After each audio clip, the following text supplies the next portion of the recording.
മൂന്നാം ക്ലാസ് ദുറൂസുൽ ഇഹ്സാൻ പാഠഭാഗത്തിലെ വളരെ പ്രധാനപ്പെട്ട ഇമ്പോർട്ടൻ്റ് ആയ ചോദ്യങ്ങൾ മാത്രം ഉൾപ്പെടുത്തിയ നല്ലൊരു വീഡിയോ ആണ്. മുഴുവൻ കാണുകയാണെങ്കിൽ നല്ലൊരു മാർക്ക് അതിലൂടെ നിങ്ങൾക്ക് നേടിയെടുക്കാൻ കഴിയും. പാഠം 1, ബന്ധുക്കളെ എനിക്കിഷ്ടമാണ്. തുടക്കത്തിൽ തന്നെ വളരെ പ്രധാനപ്പെട്ട ഇമ്പോർട്ടൻ്റ് ആയിട്ടുള്ളൊരു ഹദീസ് കൊടുത്തിട്ടുണ്ട്. മൻകാന യുമിനു ബില്ലാഹി വൽ യൗമിൽ ആഖിരി ഫൽ യസിൽ റഹിമഹു. പഠിച്ചിട്ടുണ്ടാകുമെന്ന് വിചാരിക്കുന്നു. അള്ളാഹുവിലും അന്ത്യനാളിലും വിശ്വസിക്കുന്നവൻ അവൻ്റെ കുടുംബത്തെ ചേർത്തു കൊള്ളട്ടെ എന്നതാണ് അതിൻ്റെ ആശയം. താഴെ നിങ്ങൾ കാണാം ഉത്തരം എഴുതാം എന്നുള്ള ചോദ്യം. കുടുംബ ബന്ധം പുലർത്തിയാലുള്ള നേട്ടങ്ങളിൽ 4 റിസ്ക് വിശാലമാകും, ആയുസ് കൂടും, സ്വർഗത്തിൽ കടക്കാൻ കാരണമാകും, നമ്മളും അവരും തമ്മിൽ സ്നേഹം വർദ്ധിക്കും. രണ്ടാമത്തത് കുടുംബബന്ധം പുലർത്തുന്നതിനുള്ള മാർഗങ്ങളിൽ 4 കുടുംബക്കാരെ സൽക്കരിക്കുക, അവർക്ക് സ്വതക്ക ചെയ്യുക, കഴിയുന്ന സഹായങ്ങൾ അവർക്ക് ചെയ്തു കൊടുക്കുക, അവരെ സന്ദർശിക്കുക. ഇതൊക്കെ കുടുംബബന്ധം പുലർത്തുന്നതിനുള്ള മാർഗങ്ങളിൽ പെട്ടതാണ്. വളരെ ഇമ്പോർട്ടൻ്റ് ആണ്. നിങ്ങളൊക്കെ പഠിച്ചിട്ടുണ്ടാകുമെന്ന് വിചാരിക്കുന്നു. അതുപോലെ മൂന്നാമത്തെ വളരെ പ്രധാനപ്പെട്ട ഒരു ചോദ്യം, ആരാണ് കുടുംബക്കാർ? നമ്മുടെ ഉപ്പയുമായോ ഉമ്മയുമായോ രക്തബന്ധമുള്ളവരാണ് കുടുംബക്കാർ. ഇപ്പോൾ ഇതാണ് ഈ പാഠത്തിലെ പ്രധാന ചോദ്യങ്ങൾ. രണ്ടാമത്തെ പാഠം നോക്കാം. അയൽവാസികൾ എന്നാണ് പാഠത്തിൻ്റെ ഹെഡിങ്. തുടക്കത്തിൽ തന്നെ പ്രധാനപ്പെട്ട ഒരു ഹദീസുണ്ട്.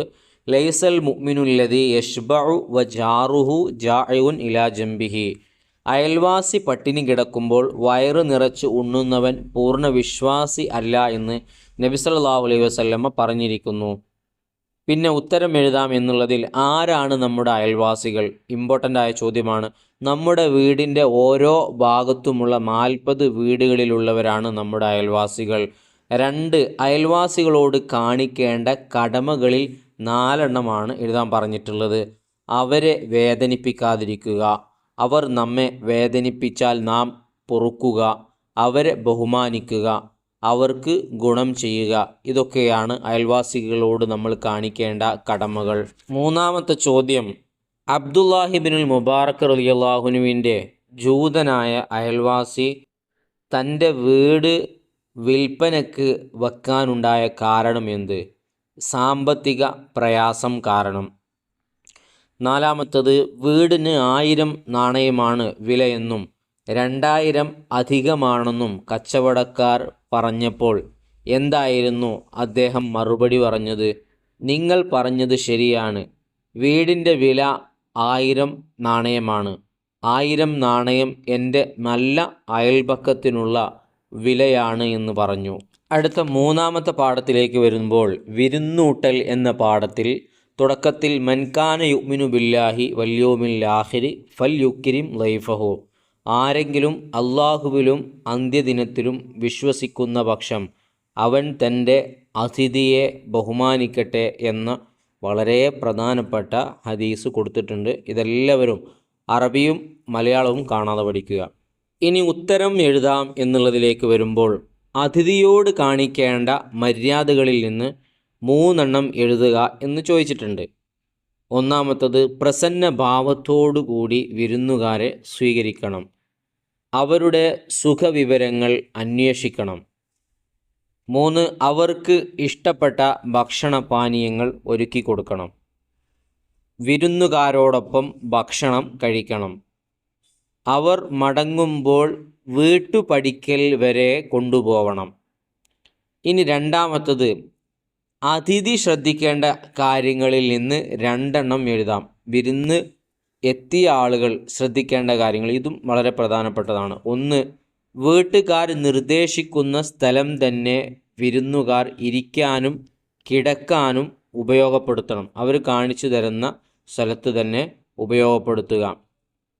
അതുപോലെ തന്നെ വിരുന്നുകാർ വീട്ടുകാർക്ക് വേണ്ടി ദുആ ചെയ്യുകയും വേണം.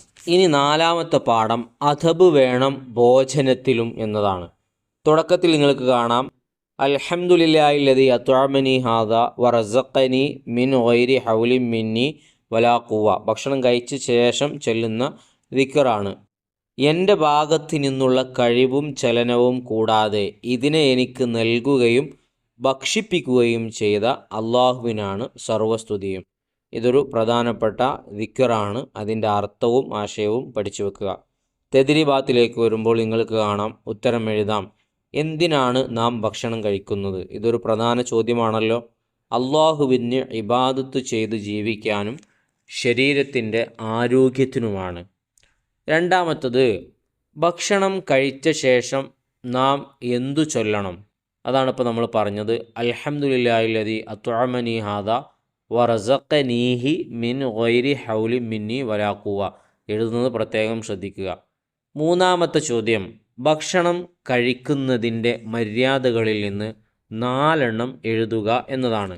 2 കൈകളും വാഴയും കഴുകുക, ഇരുന്നു കഴിക്കുക, വലതു കൈകൊണ്ട് കഴിക്കുക, തുടക്കത്തിൽ ബിസ്മി ചൊല്ലുക, ഉള്ളതുകൊണ്ട് തൃപ്തിപ്പെടുക. ഇതൊക്കെ ഭക്ഷണം കഴിക്കുമ്പോൾ നമ്മൾ ചെയ്യേണ്ട മര്യാദകളാണ്. രണ്ടാമത്തത്, എന്തു ചെയ്യണം എന്ന ഒരു ചോദ്യമാണ്. ഇതും വളരെ പ്രധാനപ്പെട്ടതാണ്. ബ്രാക്കറ്റിൽ നിന്നൊക്കെ എടുത്തെഴുതാൻ വേണ്ടി ആവശ്യപ്പെട്ടേക്കാം. ഒന്നാമത്തത്, ഭക്ഷണം താഴെ വീണാൽ എന്തു ചെയ്യണം? വൃത്തിയാക്കി കഴിക്കുക. അതാണ് എഴുതി കൊടുക്കുക. ചിലപ്പോൾ ഡാഷ് ഇട്ട് ചോദിക്കും. അപ്പം വൃത്തിയാക്കി കഴിക്കുക എന്ന് എഴുതി കൊടുക്കുക.